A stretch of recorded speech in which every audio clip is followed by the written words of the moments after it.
গত 5 আগস্টের পর আওয়ামী লীগের অনেক প্রভাবশালী নেতা দেশ ছেড়েছেন। তবে রাজনৈতিক অঙ্গনে আলোচিত ব্যক্তিত্ব ওবায়দুল কাদেরের বিষয়টি ছিল রহস্যে ঘেরা। ওবায়দুল কাদের বর্তমানে ভারতের কলকাতায় অবস্থান করছেন বলে জানা গেছে।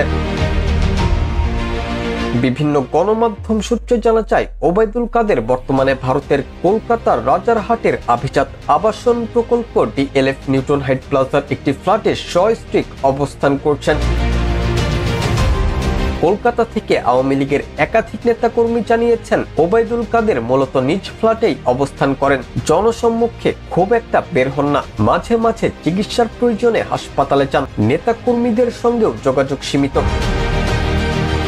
ওবায়দুল কাদেরের ঘনিষ্ঠ হিসেবে পরিচিত নিজাম হাজারী একই কমপ্লেক্সের আরেকটি ফ্ল্যাটে থাকেন। এছাড়া সেখানে রয়েছেন টাঙ্গাইল 2 আসনের সাবেক সংসদ সদস্য তানভীর হাসান ওরফে ছোট মনির, যিনি শাহজাহান খানের জামাতা।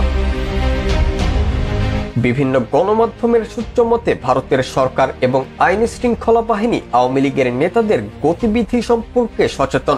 সম্প্রতি এক ব্যক্তি নিজেকে প্রত্যক্ষদর্শী দাবি করে নিজের ফেসবুক পোস্টে জানান, তার এক বন্ধু চিকিৎসার জন্য কলকাতার অ্যাপোলো হাসপাতালে গেলে সেখানে ওবায়দুল কাদেরকে দেখতে পান।